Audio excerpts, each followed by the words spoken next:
Hi there, if you'd like to know how to successfully create your own tech YouTube channel, stay tuned, watch this video all the way to the end as I give you some awesome tips to show you how.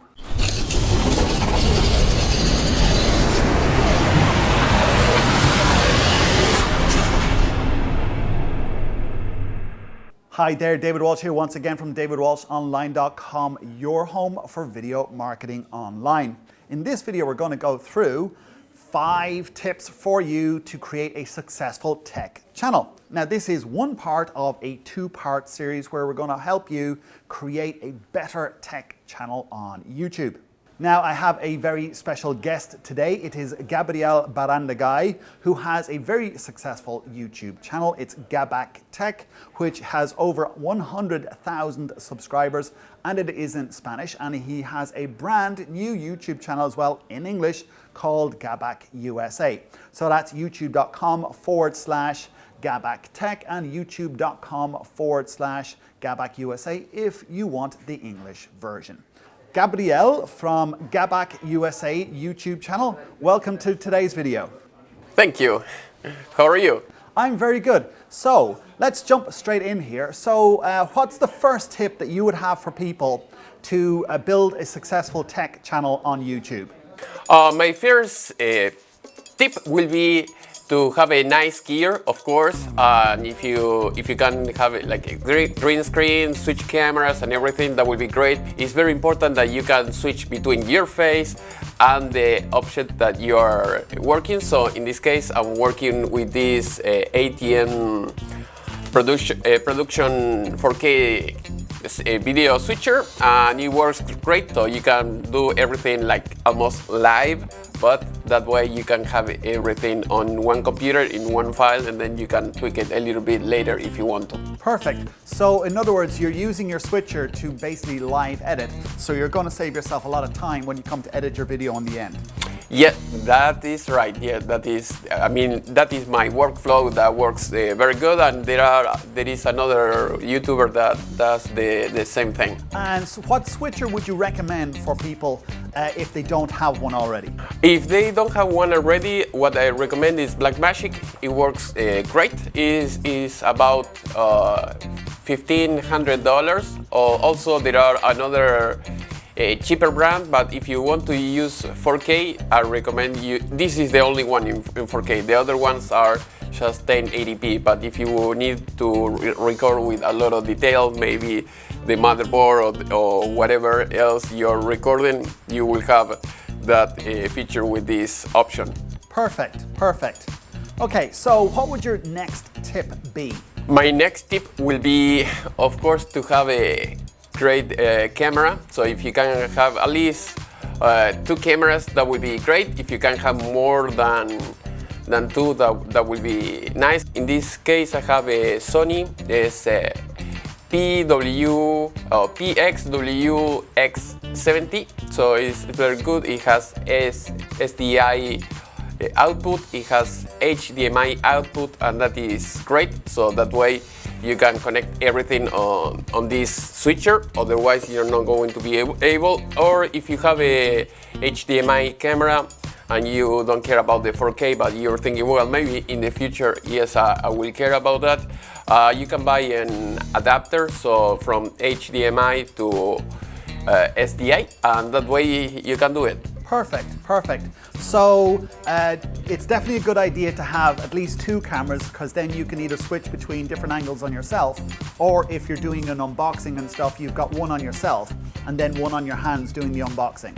Yeah, and the third camera, it will be kind of the computer, because you can switch between the computer, the camera number 1, the number 2, and then that way if you want to show them how much it costs and any other thing on the screen, you can do it as well. And especially if you're doing showing how to do things with software and stuff like that, it's always good to have a good screen capture software. You know, in this case, you don't need any software, at least to record just one screen. You can use everything. The output of the switcher, you can record it with this software Wirecast, and that way you can use. You can do it that way, or you can have another device. If you want the Blackmagic, they have another device that is especially to record everything. Okay, so yeah, but if they don't have a switcher, say they're saving up the money for the $1,500 to get the switcher, then they could do 2 different camera angles and then also record their screen for that third camera. Oh yeah, they can record. I mean, if you're using Mac, you can use QuickTime. That will be the cheap way. You can use Final Cut Pro. That way you can use multicam and then you can do everything manually. That is how I started in the beginning. Yeah, exactly. So, so we got number 2. So what's your third tip then? My third tip, it will be to have a nice computer. So that way it will be nice for you, because I try everything. If you have a good computer, powerful, you can do all the videos very quickly. Otherwise, if you want to go cheap, you can use a Mac Pro, an iPad. An iPad will be the cheapest thing. Even with Air 1, you can do many things very quickly. It's very good. The only thing is, even if you want to go that route, you can use your cell phone to record yourself. Exactly. And with the AirDrop, you can start, recording. Transferring the files to the iPad. The only thing, you have to have at least 32 or 64 gigs in your iPad. That way you can work better. Yeah, and if you have Windows, what I used to use when I had Windows was Camtasia. Camtasia works great. Also, I had just maybe 4 cores, 16 gigs or 8 gigs of RAM. You can do the same thing. The only thing is you have to use the adapter, the SD adapter, to record all the files on that computer and then try to work it that way. Okay, so what's your 4th tip then? 4th tip will be a good audio that is basic. So if you are going to use maybe a camera like this, in this case I have a Sony AX33. If you are going to use the audio that, the mic of this camera, it will not be very good. You will pick up the ambient noise. So if you can have a lavalier like I have here, an Audio Technica in this case is AT8531. So that way you can have great audio, people can listen to you much better and they can see you great. Perfect. So, what is tip number 5 then? What's that last one that people should have?